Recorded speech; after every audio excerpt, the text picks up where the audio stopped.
എല്ലാവർക്കും നമസ്കാരം.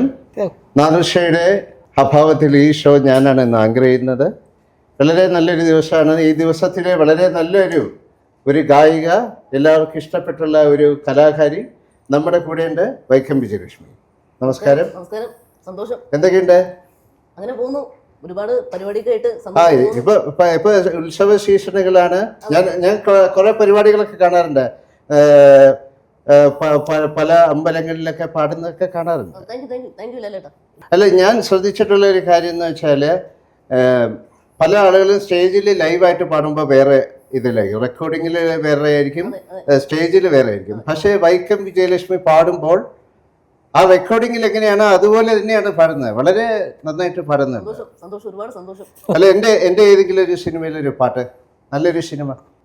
ലാലേട്ടന്റെ സിനിമയിൽ ഞാൻ പാടിയിട്ടുണ്ടോ? എൻ്റെ സിനിമയിൽ പാടിയിട്ടില്ലേ മോളെ? ഉണ്ടോ? എനിക്ക് ഓർമ്മയില്ല. ഓക്കെ, ഓർമ്മയില്ല. ഞാൻ വേണമെങ്കിൽ ഒരു പാട്ട് പറയാം. ആ പാട്ട് വൈക്കം വിജയലക്ഷ്മി ഒന്ന് പാടിത്തരാം. കൺമണിപ്പൂവേ കണ്ണാടിപ്പൂവേ കണിപ്പൂവേ മുറ്റമിതാകെ പൂത്തു നിന്നാട്ടേ. ആ പാട്ടൊന്ന് പാടിയേ. പുഞ്ചിരിക്കാറ്റേ പാടും പൂങ്കാറ്റേ കുളിർക്കാറ്റേ ചക്കരമാവിൽ ബാക്കി ഓക്കെ, ലിറിക്സ് അറിയില്ല. എന്തായാലും ഈ ഷോ അവസാനിക്കുന്നു. അടുത്ത എപ്പിസോഡിൽ കാണുന്നവരെ ഗുഡ് ബൈ.